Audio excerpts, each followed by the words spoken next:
Hello, I am teacher Marichu and welcome to our modular distance learning on general mathematics, Quarter 1, week 3B. The goal is for the learners to determine the asymptotes of rational functions. There are two asymptotes of rational functions. We have what we call horizontal asymptotes and the vertical asymptotes. For the generalizations, let me read. A function, or rather a rational function, may either have vertical or horizontal asymptotes or both. The vertical asymptote of the function f is the vertical line with equation x equals a if the graph of the function either increases or decreases without bound as the values of x approach a from the right or from the left. Now, to find the vertical asymptote of a function, rewrite the rational function into its simplest form. Then, equate the denominator of the function to 0. Then, simplify and solve the value of x. The horizontal asymptote of a function f is the horizontal line y equals b. If the function of x gets closer to b as x increases or decreases without bound. So we have the notation x approaching positive infinity, that is x increases without bound, or x decreases without bound. To determine the horizontal asymptote of a rational function, use the degree of its numerator and denominator. We will go back to this discussion later when the exercises for finding horizontal asymptotes will be discussed. First, we have to find the vertical asymptote of rational functions. And you have examples 1, example 2, for you to study independently.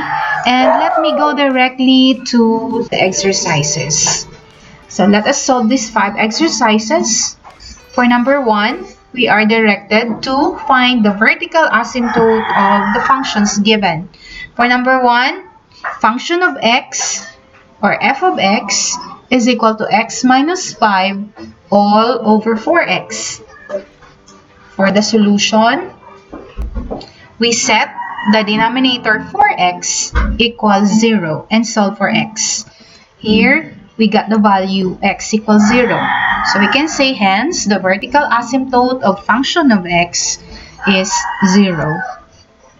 Moving on to exercise number 2. Function of x equals 2 over x plus 1. Solution. Set the denominator x plus 1 to 0 and solve for x. Then we have x equals negative 1. Thus, the vertical asymptote of f of x is negative 1. Number 3, f of x is equal to 5x minus 3 all over x plus 3. Solution. Set this x plus 3 denominator to 0 and solve for x.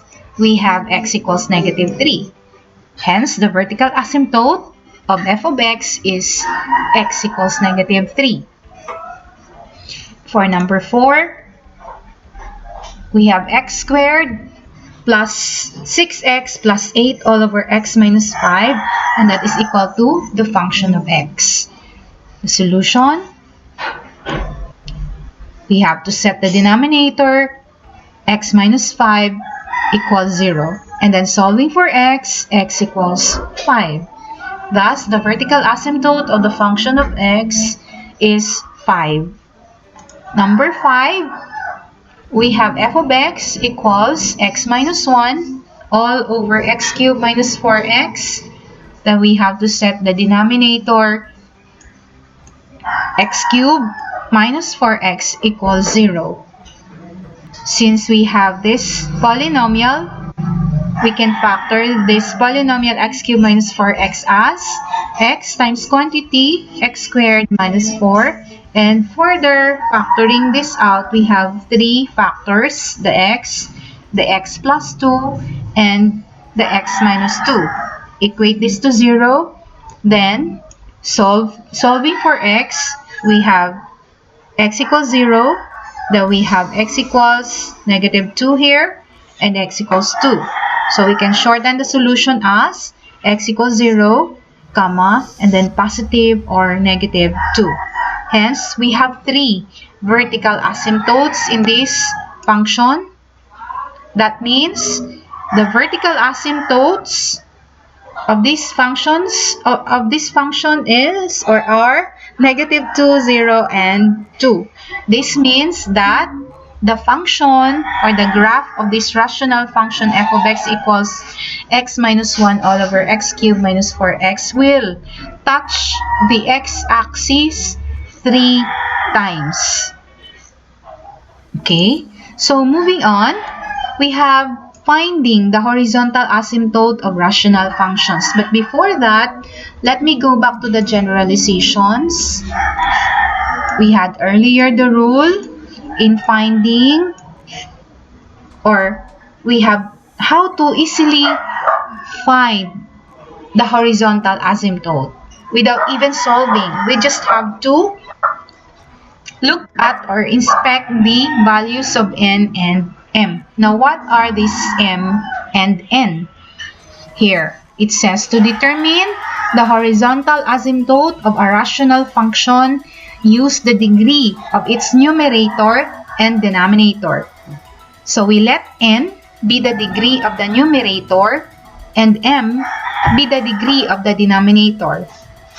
There are three cases. For case 1, if the degree of the numerator, which is n, is less than the degree of the denominator, which is m, so n less than m, then the horizontal asymptote is y equals 0. That means the x-axis is the horizontal asymptote. That means the graph of the particular rational function will not touch or will not cross the x-axis. Second case is when the degree of the numerator and the degree of the denominator are equal. So here we have if n equals m, the horizontal asymptote is equal to y equals a over b, or the ratio of a to b. What is a? A is the leading coefficient of the numerator, and b likewise is the leading coefficient of the denominator. Let's have this later in the particular example. And then case number 3 is when the degree of the numerator n is greater than the degree of the denominator m. In this case, there is no horizontal asymptote. So let's try finding the vertical asymptote. We move on to the next example for finding the horizontal asymptote. Here. Example 1. Find the horizontal asymptote of f of x equals x minus 4 over x plus 4. Now here, inspect. The degree of the numerator is 1, that's n is 1. And the degree of the denominator, m, is 1 also. So therefore, n equals m. So what's the conclusion if n equals m, or both numerator and denominator have the same degree? Then we have the horizontal asymptote is y equals a over b. And a is the leading coefficient of the numerator. That means, what is the coefficient of x? And in this case, the coefficient of x in the numerator is 1. We write it 1. And then, here, in the denominator, the coefficient of x is also 1. So, the horizontal asymptote is y equals 1. What is the implication of this? The equation of the horizontal asymptote is y equals 1. That means that the function, the graph rather, of this rational function will not touch the equation y equals 1. Or it's actually the horizontal line y equals 1. Okay, I hope it's clear. So for example 2, I will let you explore this example. It's very self-explanatory. So let's move on to exercise number 2. For exercise number 2, we have to find horizontal asymptote, and we have 5 numbers here. Let's start with number 1. It says here f of x equals x minus 5 all over 4x.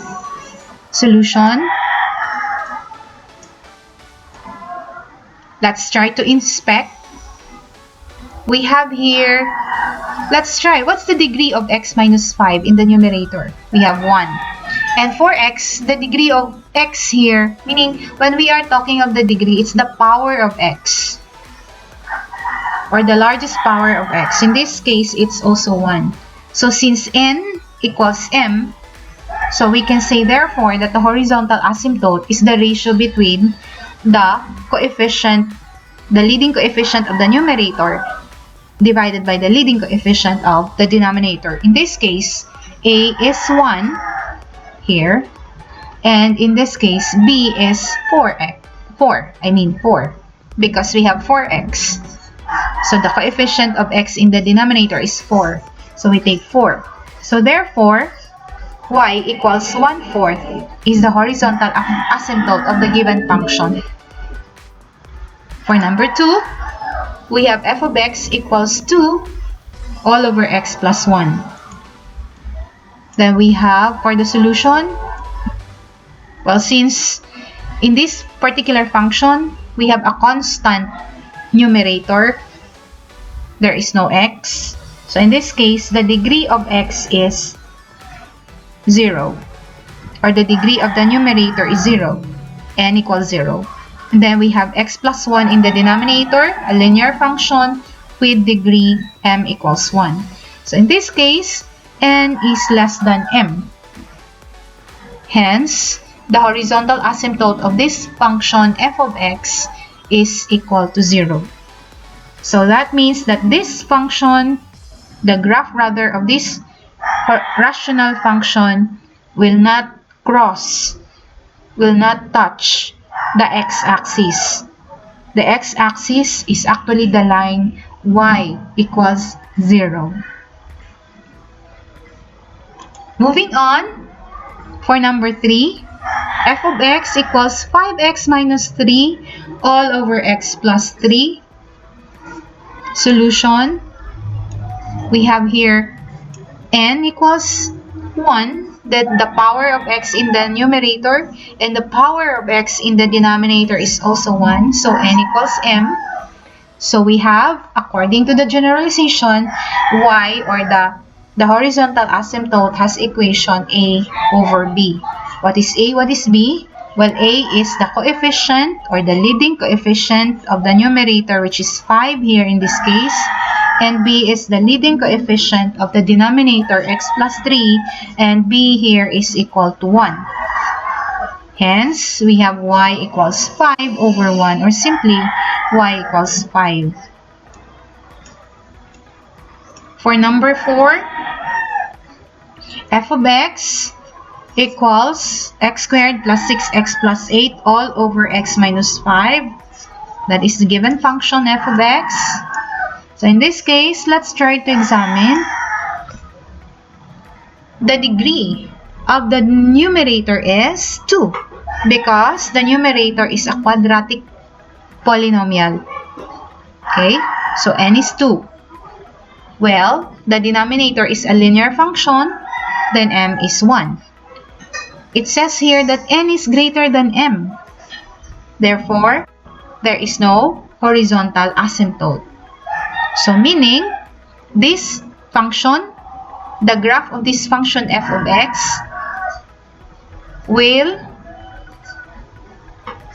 there is no horizontal asymptote. So meaning there is no horizontal boundary for the graph. Okay. For number 5, we have f of x equals x minus 1 all over x cubed minus 4x. Solution. Again, examine the degree of both numerator and denominator. N is 1 and m is 3. Since n is less than m, then we can conclude that the horizontal asymptote of the function x, or f of x, is 0.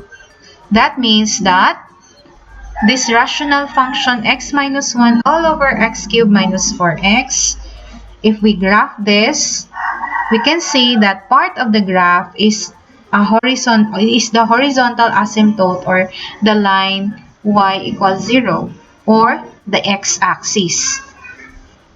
That simply shows that the graph of this rational function will not touch or will not cross the x-axis. That's all for now. And this is Teacher Marichu saying that mathematics is always beautiful and mathematics disciplines the mind. Thank you and God bless.